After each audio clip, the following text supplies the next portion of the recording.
O vídeo de hoje é desse cara aqui. Eu te falo, tá lenha pura. É depois da vinheta.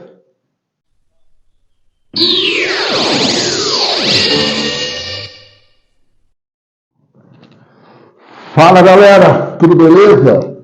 Aqui é o Ricardo do canal Uma Época Inesquecível. Canal esse que tem por objetivo falar de quadrinhos, da cultura pop, dos grandes desenhistas, arte finalistas, a tudo aquilo que remete à cultura pop, a uma época bacana, uma época mágica, enfim, como é a proposta do canal, uma época inesquecível. Primeiramente, olha, quero muito, mas muito agradecer a todo mundo que está se inscrevendo, a galera está engajada, a galera está comentando, a gente está trocando uma ideia bacana, então essa interatividade está sendo muito bacana, está sendo um combustível para eu continuar fazendo os vídeos, procurar buscar temas que não são tão abordados. Então, galera, obrigado mesmo. Chegando a 500 inscritos, a gente vai tomar uma cerveja aqui no caso, tá? Prometo. E prometo que eu pretendo fazer uma coisa especial para todos os meus inscritos. Quero fazer um negócio bacana aí, tá joia? Então, obrigado. Continuamos juntos. Bom, no vídeo de hoje eu vou abordar a grande fase do Homem de Ferro, a melhor fase do Homem de Ferro, na minha opinião, tá? Na minha opinião pessoal, que é o principal responsável, é lógico, tem o David Michelinie, não desmerecendo o David Michelinie e os desenhistas, no caso, mas que, na minha opinião, o grande responsável é o arte finalista, que é ninguém menos que o Bob Layton, nessa compilação de histórias do Homem de Ferro, que, por sinal, autografada pelo David Michelinie e o John Romita Jr., menos o Bob Layton no caso, né? Mas não será só essa revista que eu vou abordar, vou procurar, eu fiz um punhado de revistas onde tem a participação das histórias do Bob Layton, então eu vou repassar toda essa fase bacana, que eu espero que a Panini publique numa edição ônibus ou numa saga do Homem de Ferro, que é um material que vale muito a pena. Então, vai lá, pega aquela cerveja, que eu sei que você já deixou no jeito, abre ela, pega um belisco ali, se ajeita no sofá que a viagem vai ser bacana. Tamo junto, até mais. Então, galera, vamos lá então. Ó. Eu vou começar. Eu não vou folhear as histórias por ordem de publicação, entendeu? Eu vou pegar todas as primeiras formatos americanos, vou passar todos os formatos americanos e depois eu vou passar todos os formatinhos da Abril no caso, entendeu? A intenção do vídeo é mostrar a arte, mostrar o trabalho, não falar das histórias em si, é lógico. É uma fase marcante, mas a minha atenção é mais voltada para o desenho e para a arte final. Bom, começamos aqui então, né? Com esse clássico aqui do Homem de Ferro, com a história do Demônio da Garrafa. Olha esse desenho, olha essa arte. Que arte dinâmica, né? E a arte final do Bob Layton valoriza o desenho do desenhista a princípio. Vai ter muito desenho do John Romita Jr., né? John Romita Jr., eu sou fã incontestável desse cara. Desenha muito, ele está no seleto time do Masterwork, na minha opinião, entendeu? Mas aqui ele está em início de carreira, né, com um traço super eficiente, mas que eu falo para você que o que valoriza bastante é a arte final do Bob Layton. E aqui temos a história, uma narrativa bacana, um ótimo roteiro, argumento de David Michelinie, né, que eu tive a honra de poder conhecer na CCXP, tá? Então é assim, isso aqui, meu amigo, era numa época em que se havia grandes roteiristas que conseguiam dar sequência na história sem usar multiverso, sem usar a versão de várias versões de um mesmo personagem, sem mexer no passado do personagem, no caso, uma história estabelecida, ele vai lá, não, aconteceu tal fato que mudou toda uma história, toda uma mitologia já pré-estabelecida. esses escritores novos querem mudar, sabe? É o que faz cair a qualidade dos roteiros, né? Que muita gente hoje está desanimando de comprar os gibis de linha, né? Mas, para nossa sorte, tem muita coisa boa para ser relançada no Brasil. É torcer para a editora Panini poder publicar isso. Aqui temos o Namor, né, com o Homem de Ferro. Olha os efeitos, olha as retículas que ele coloca na armadura, né?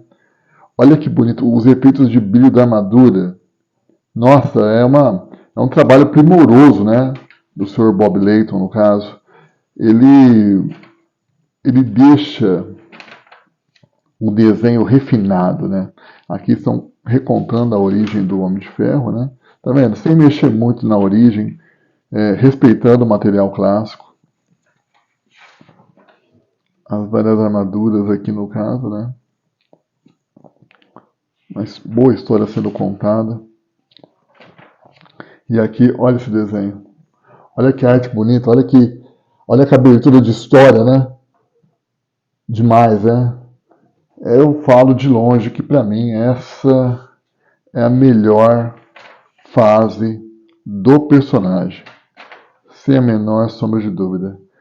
Aí no caso temos um novo par romântico, a Bethany Cabe, né?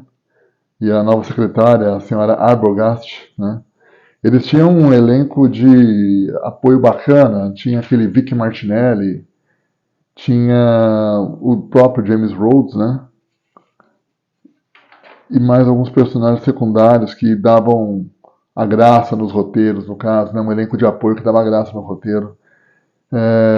E o próprio Tony Stark, sempre carismático, aquela coisa de playboy, né? E aqui podemos ver, né, a sequência de vilões clássicos, né? Do Homem de Ferro, o Chicote Negro, né? Tem esse que mexe com o giro, que esqueci o nome dele agora, mas é uma sequência de vilões clássicos aqui do Homem de Ferro, né?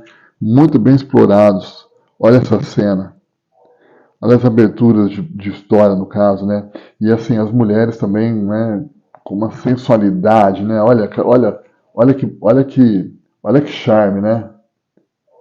Bethany Cabe. As mulheres muito, muito elegantes, no caso. Muito femininas, acima de tudo, no caso, né?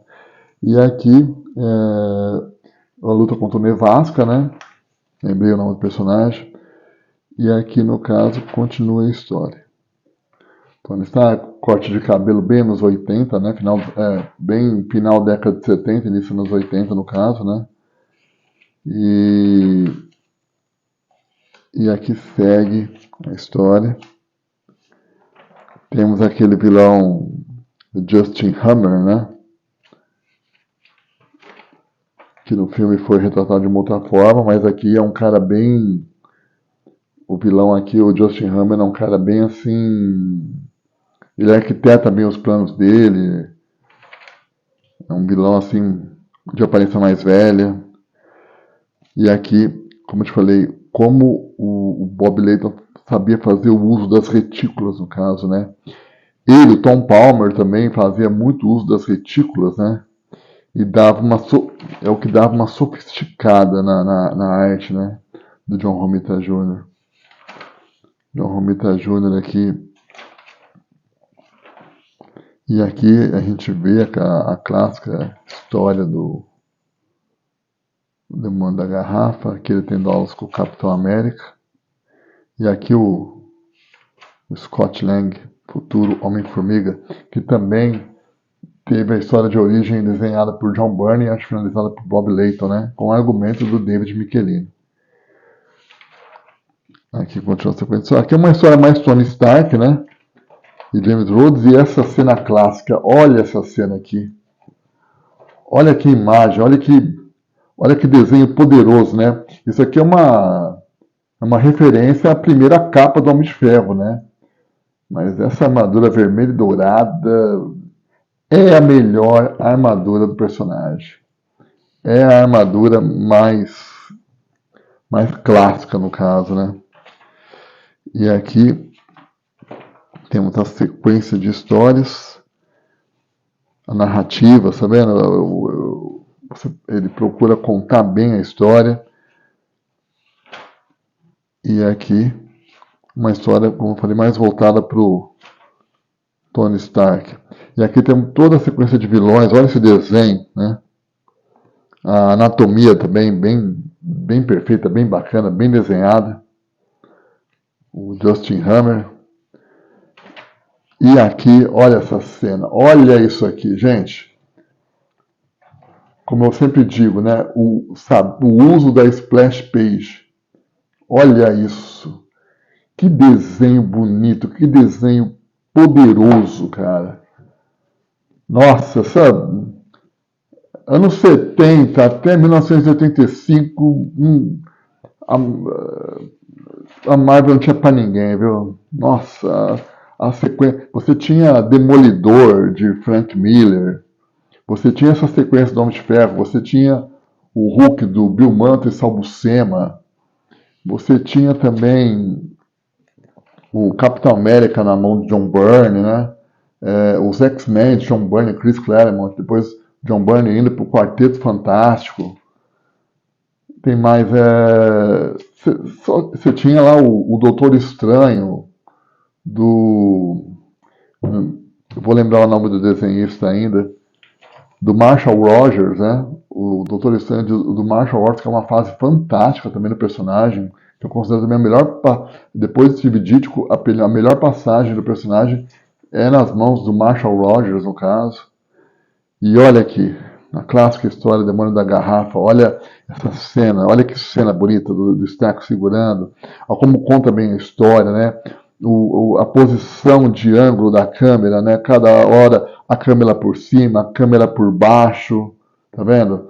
A câmera de lado, tá vendo? Olha como ele conta bem a história, olha a estética do personagem, né? O uso das linhas. Magnífico isso aqui, rapaz. É melhor arco de histórias do personagem. Essa Bethany Cable também, muito bonita. Aliás, a Marvel tinha um quê com personagens ruivos, né? Você pega a Mary Jane, a Viúva Negra, a Jean Grey, né? As ruivas eram as deusas do universo Marvel, né? E aqui, no final, o Stark tentando superar o seu vício, e consegue superar no caso, né? A história, assim, com uma página já mata a questão do vício do Tony Stark, que posteriormente tive isso mais bem explorado, né, nas histórias desenhadas pelo Luke McDonnell, né?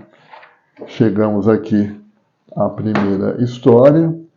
Eu, como eu falei, não vou passar a sequência certa, mas a, eu quero mostrar a sequência correta de histórias aqui. Eu vou pegar pelos formatos maiores, depois eu vou passar os formatos menores no caso, tá certo? Vamos lá. Aqui, a história do Homem de Ferro, com a participação do Homem-Formiga, que a gente já passou esse desenho aqui. E chegamos nessa história que para mim foi muito marcante. Por que foi muito marcante? Porque eu, moleque, esse foi um dos primeiros gibis que eu comprei, ó, Heróis da TV, número 90. E tinha essa aqui é 89, né? E aí, a número 90 é a história seguinte, que tem esse encontro poderoso entre o Hulk e o Homem de Ferro. E aqui já muda o desenhista. É o desenhista Jerry Began.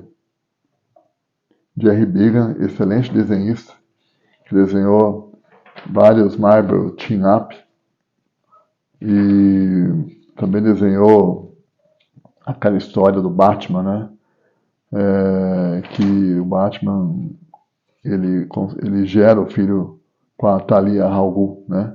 Excelente desenhista, nunca mais tive notícias dele, né?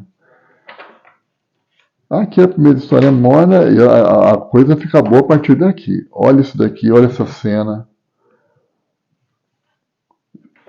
Sempre abrindo com uma splash page poderosa. Bruce Banner. Eu lembro disso aqui, nossa, é só lembrança boa que me vem à mente. E aqui a transformação. E aqui já começa a briga. Olha esse Hulk, essa luta. Olha como a arte final do Bob Layton, né? Funciona bem para todos os desenhistas, no caso, né? E isso eu vou reforçar depois. Aqui no caso a luta continua, né? E é uma história muito bem escrita, né? Porque assim, o Homem de Ferro vai tentando de todas as formas deter o Hulk e não consegue, né? O Hulk está imparável no caso, né? E aí tem essa explosão, o Hulk fica levemente tonto, né? E aí é onde o Stark tem aqueles poucos segundos para poder agir, no caso.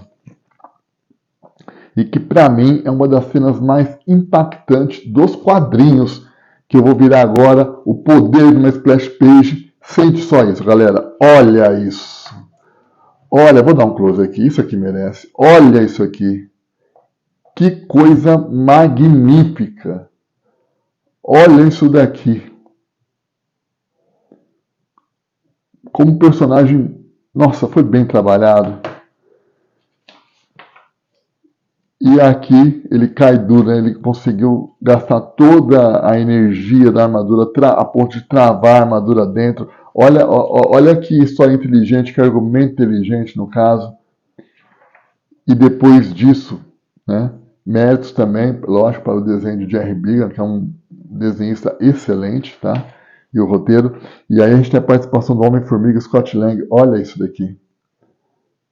Ele dentro da armadura, né? Nossa, muito demais isso aqui. E o filme usou, né? A Guerra Civil, o filme da Marvel, a Guerra Civil, usou esse lance do Homem-Formiga estar dentro da armadura do Homem de Ferro, né? É porque a Marvel ainda estava fazendo os bons filmes, no caso. E aqui ele consegue destravar a armadura. E acabamos mais uma sequência de histórias. Agora eu vou para aquela história que eu considero a mais emblemática do personagem, que vai ser essa história aqui. Olha isso aqui. O encontro do Homem de Ferro e Doutor Destino. Que eles viajam para Camelot. Mais uma vez, com a volta de John Romita Jr., com a sua excelente arte competente e a incontestável arte final do Sr. Bob Layton. Eu falo porque eu vi uma revista uma vez do Homem de Ferro desenhado pelo Romita Jr. que não estava arte finalizada pelo Bob Layton.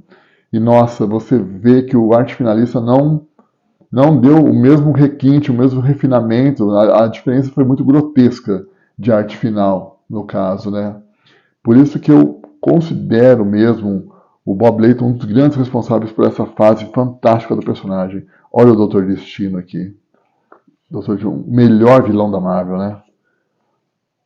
Olha, o melhor vilão da Marvel, sem sombra de dúvidas, no caso, é o Doutor Destino.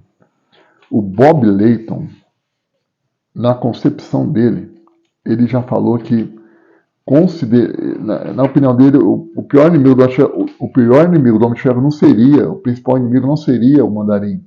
Tinha que ser o Doutor Destino, né? Porque eles fazem um contraponto, no caso. Ambos usam a armadura, porém um voltado para magia, outro para tecnologia, no caso, né? São dois antagonistas poderosos, né? Que têm muitas semelhanças. E aqui no caso, olha os rebites aqui desenhados pelo Romita Jr. E o brilho das armaduras, o refinamento das armaduras com a arte final poderosa do Bob Layton. E aqui no caso temos essa cena clássica. Olha isso, gente. Olha isso. Eu vou desenhar isso aqui uma hora. Eu pretendo desenhar isso aqui uma hora. E aqui eles chegando em Camelot. E toda uma sequência de histórias do Rei Arthur. Olha as retículas. Bob Layton sempre trabalhando bem as retículas na sua arte final, né? E aqui uma retratação do famoso Rei Arthur. Bem bacana, né? Rei Arthur bem diferente daquele Camelot 3000, né?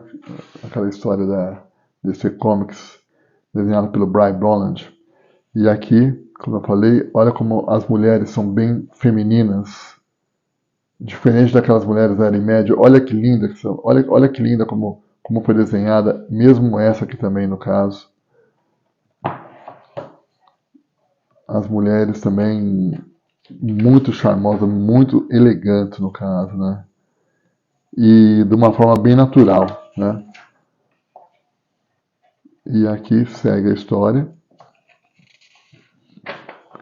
Temos aqui a entrada da Morgana Le Fay, que vai ser virando esta página aqui agora. Olha isso, olha que personagem, olha ao mesmo tempo bonita e você percebe uma maldade, né? Uma personagem intimidante no caso, né? O poder da personagem, olha isso no caso, né? É incrível, né? Como os desenhistas, olha isso aqui, olha que rosto, olha esse traço, muito perfeito o desenho. E aqui temos essa sensacional batalha da guarda do Rei Arthur contra os mortos-vivos, né? Da Morgana Le Fay, comandada pelo Dr. Destino. Olha essa batalha. Que coisa magnífica. Como... Eu vou falar pela minha geração, né? Eu acho que vou falar para uma grande maioria, todo mundo que é de 76, que nasceu antes da década, que nasceu antes de 1980, que pôde pegar essas histórias aqui, ler, ver elas sendo publicadas pela Abril, né? Aliás, diga-se de passagem, nesse ponto eu até agradeço a Abril por ter uma cronologia atrasada de 4 anos, porque eu pude ver isso devido a esse atraso, eu pude pegar isso na banca, no caso, né? Fomos privilegiados, né? E detalhe, quando o formatinho imperava e era vendido a trocado no caso, né? Era troco. Olha o encontro dos personagens. Uma época que formatinho era preço de banana, era troco de padaria no caso. Muito bacana. E é isso. Bom, agora eu vou entrar nessa minissérie, essa compilação que foi publicada em formato de minissérie aqui no Brasil, né? E aqui temos a arte de Bob Layton, não só a sua arte final, mas também o desenho de Bob Layton, no caso, né? Aqui ele desenhando a história, uma arte bem competente. E aqui toda uma sequência, né? Você percebe os detalhes, também o lance de desenhar bem os personagens com um rosto mais característico, né? Uma arte muito competente. Quer dizer, o cara também desenhava muito bem, no caso, né? E aqui, o vilão, Força. Eu lembro que eu vi esse personagem também, achei muito poderoso. E seguimos em frente. As mulheres muito bem desenhadas. E aqui uma transformação. Ele vestindo a armadura embaixo d'água, né? Antes de streams, antes dessa coisa, o Homem de Ferro tinha que vestir a armadura na mão mesmo, né? E aqui tem uma sequência de batalhas aqui no caso, muito bem desenhadas.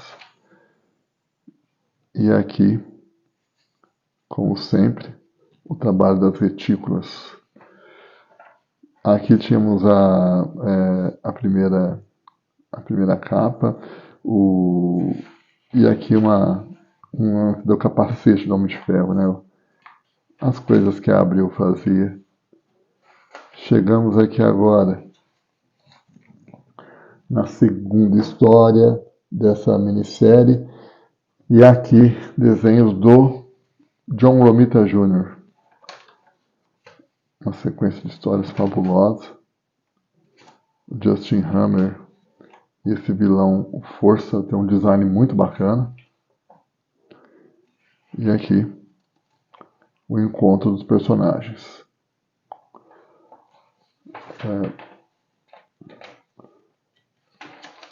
Continua a batalha.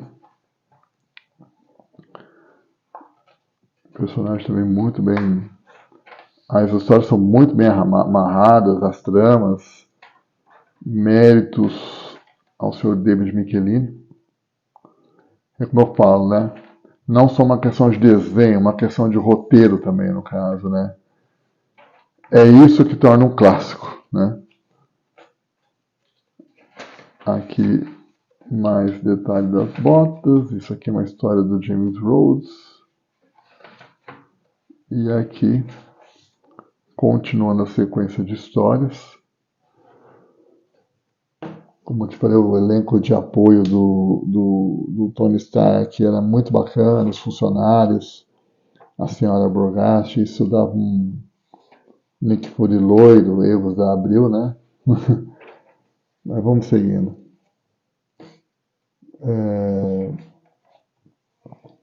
Aqui você vê o maquinário, né? O laboratório, os detalhes do laboratório também muito bem desenhados aqui. Olha esse maquinário aqui. Mal vejo a hora disso ser publicado no formato americano, no formato maior. E aqui você percebe, né, a semelhança dos rostos, né? Você quase acha que esse aqui é o Scott Lang, mas o Scott Lang está aqui no caso, né? Como eu falei, é difícil você desenhar um rosto característico para cada pessoa, no caso, né? Que aqui no caso os rostos eram bem genéricos. Aqui o Homem de Ferro tem a armadura espacial, né? Uma armadura bem bacana projetada. E aqui vimos o capítulo final dessa minissérie. Olha esse satélite, aquela sensação espacial. Olha que coisa sofisticada, né? E estamos falando, galera, de 1900, final da década de 70, no caso, né? Então, assim, tudo na mão. Nossa, isso aqui é inspirador. Olha o design desse personagem, o Centurion. Olha que bacana. Olha que personagem legal. Melhor que muitos heróis que são criados hoje em dia, né? E aqui segue a sequência de histórias. E aqui, olha essa Bethany Cable. Olha como ela tá bem charmosa. Acho que tô dando aqui, tá desfocando um pouco. Mas passa-se por uma Mary Jane, no caso, né? E aqui continuando a história. E olha aqui a sequência, né? Olha que desenho bonito, o espaço aqui, né? A narrativa, as cenas de ação são muito empolgantes, no caso. Não tem como você... Olha os efeitos, né? Olha os efeitos aqui da armadura do Centurion. Olha isso daqui. Cara, como é que eles faziam isso, no caso? Olha, quem souber, me fala, porque a gente está falando de uma época sem computador. Olha isso aqui. Olha ele aparecendo aqui. Desaparecendo, na verdade.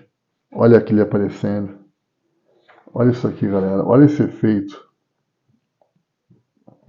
Estamos falando de uma época sem computador, sem efeitos, no caso. E assim, muito mais impactante que as histórias de hoje. Eu gosto muito dessas histórias pintadas de maneira primária, né? Sem muito efeito, no caso, né? Hoje em dia, esses degradês usados nas cores de hoje acabam com a história, viu? Acabam. E aqui termina mais essa história. Partindo aqui, vamos começar com essa história aqui. Olha esse desenho, olha a cena de abertura, no caso, né? E aqui a gente está falando do Jerry Began de novo, né? Nessa história. e toda uma sequência de narrativa, desenrolar de roteiro, né? O Tony Stark, e assim, são histórias bem agradáveis no caso, né? Bem empolgantes de se ler. E isso aqui essa história é uma preparação, né? Uma preparação para a história do combate do Homem de Ferro com o Homem de Titânio, que olha, que vai culminar nessa história aqui, galera, ó. Vai culminar nessa história aqui, e essa história, aí sim tem uma sequência de ação foda, tem uma sequência de ação poderosa. Olha aqui, olha esse combate,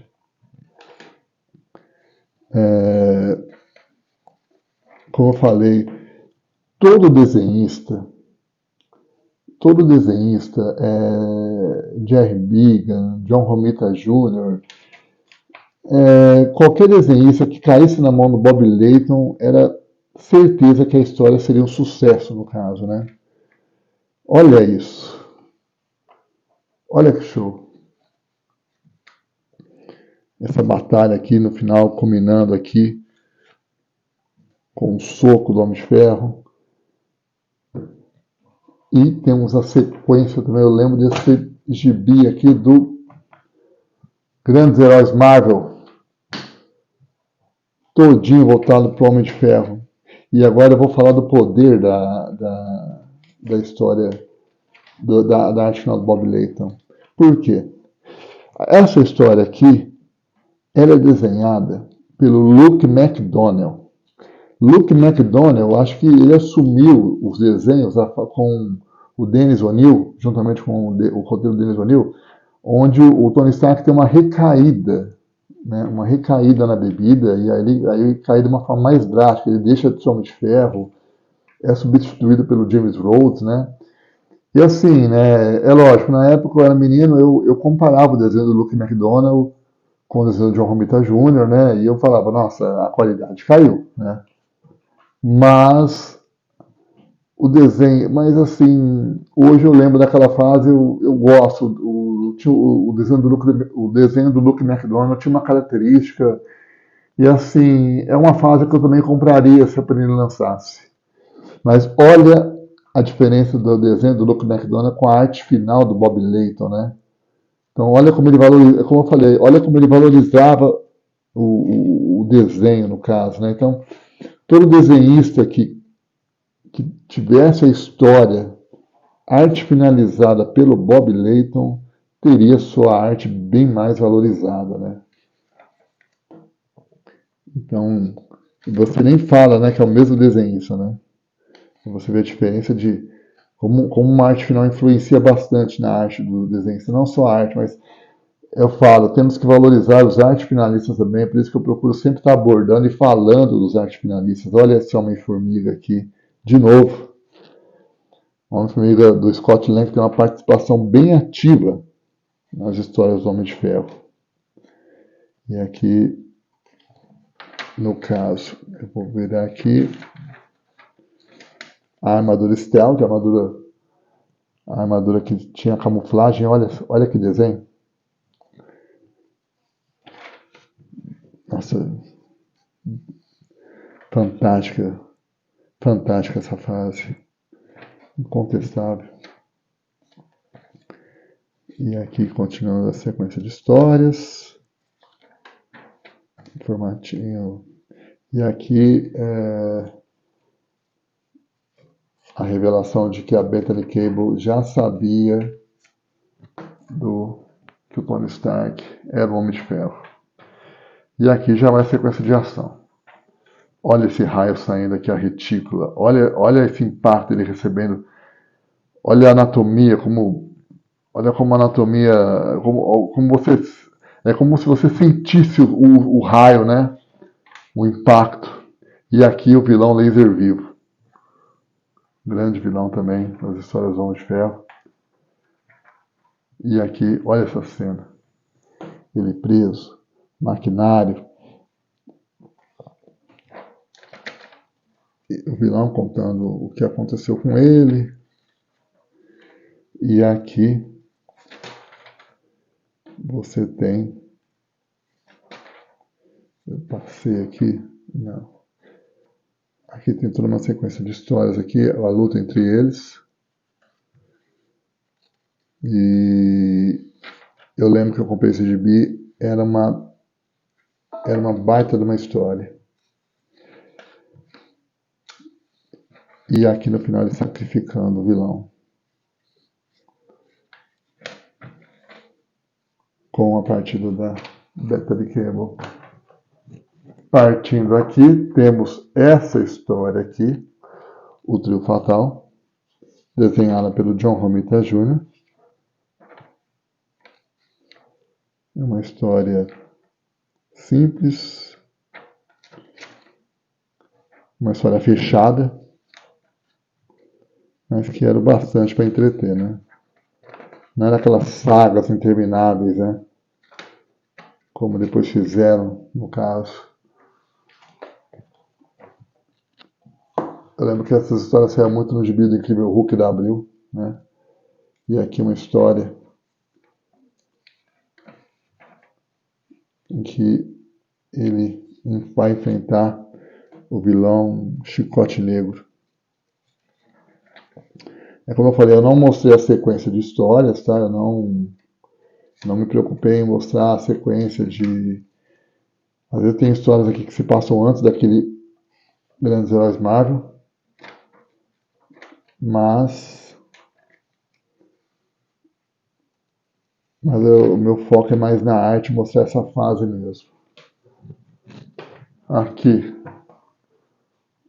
o Hulk 59, olha essa cena. Olha essa cena de abertura. Nossa Senhora. Gente do céu. Que fase. Panini, por favor, publique isso. Que seja numa grande saga do Homem de Ferro, que seja num ônibus, mas isso, assim, eu estou falando da melhor fase do personagem. Depois da fase do Luke McDonnell, né, depois que o Homem de Ferro ele pega a armadura Centurião de Prata, o Bob Layton, ele volta, né, o Bob Layton e o David Michelini voltam a trabalhar com o personagem, juntamente com o desenhista Mike Bright, que a qualidade é tão boa quanto essa. Mas o meu foco é fazer primeiro essa sequência, esse primeiro arco do personagem, né, com a armadura vermelha e dourada, para mostrar o quão especial foi essa fase. Refrisando a melhor, na minha opinião. Olha isso aqui. E assim, personagem, a armadura, elegância é a palavra para a parte final do trabalho do Bob Layton. Elegância. É isso. Show demais, né? Nossa, que fase memorável do personagem.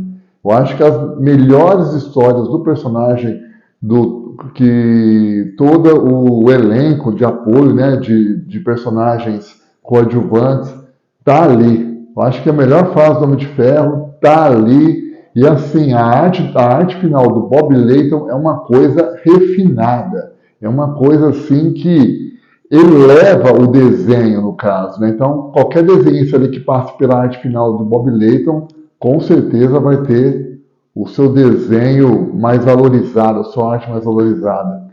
Então, espero que a Panini publique isso o quanto antes, quem sabe ano que vem, no caso, né? Sonhar não custa, né? Vamos nessa. Galera, mais uma vez agradecendo a todo mundo que está se inscrevendo. Na semana que vem eu vou fazer uma pauta, mas eu não vou dizer dessa vez do que se trata, tá? Mas eu prometo que vai ser uma surpresa bacana. Então, semana que vem tamo junto e não deixa de acompanhar. Um grande abraço, valeu, até mais.